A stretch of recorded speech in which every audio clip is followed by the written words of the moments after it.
Dr. Pepper's Miracle Poop. I was an inmate at the Rock Hill Animal Shelter. It was hell there, and I was the only dog to escape 3 times, only to be brought back 3 times because of a stupid collar and a tag I just couldn't shake. I hated it there, so my demeanor was aggressive. Before the shelter, I was abused by my last owner who kicked my top teeth out.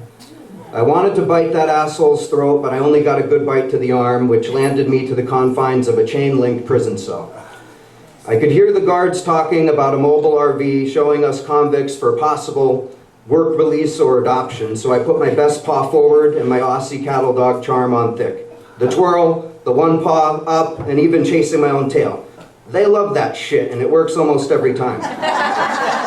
The first time I heard Jamie's voice, I was on this fucking RV, and it was late afternoon because the sunset was coming, because I can tell time along with a bunch of other stuff because I'm a fucking doctor. That's right. I'm a genius, and my dream was to have a like-minded owner. Jamie asked, "Are there any other dogs on board?" But his daughter Sophia said she wanted a cat, so I hung my head low in disappointment. The lady said, "There's one dog on board, but he's a menace. He's escaped and nipped at the staff during cage cleanings and feedings. His name is Pepper, and he's a full-breed Australian cattle dog. A beautiful dog, really. He's scheduled to be euthanized at the end of this month because nobody wants him."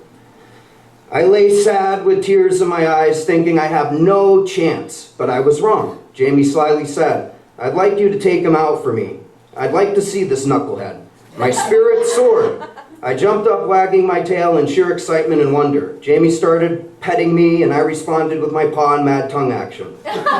Jamie walked me around the parking lot, talking to me, asking me if I'm ready for a home and a family. He said it's my lucky day because I'm going to live on an estate, and I'm going to travel with him. Yes, please, let it be true.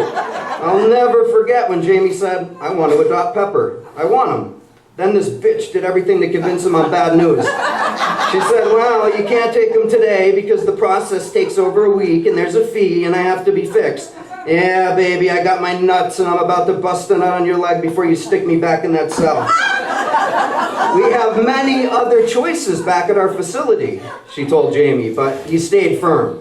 Then he patted me on the head and said, "See you tomorrow, meathead." The whole ride back to prison, I was at peace because I knew it was true. Right when the place opened, Jamie showed up, and I could smell him. He wears enough sweet-smelling perfume to make professional whores envious. He filled out all the paperwork, and they said it would take a week to 3, and that's if he's approved. He confidently stated he'd be approved, and to let him know when he could come and get me. They went through my history once again to try to cock-block me, but it failed. Jamie asked, "Can I see Pepper?"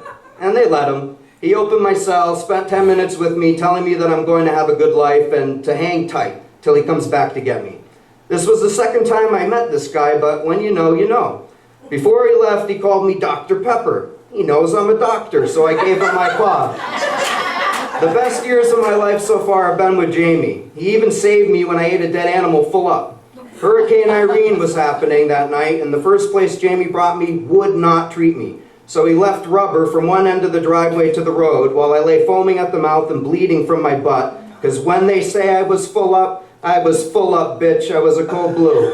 He sped 85 to 90 miles per hour making phone calls the entire trip to Middletown Animal ER. The ER staff took Cass x-rays and gave me an IV and fluid only after Jamie spent his last $350, but I didn't pass anything.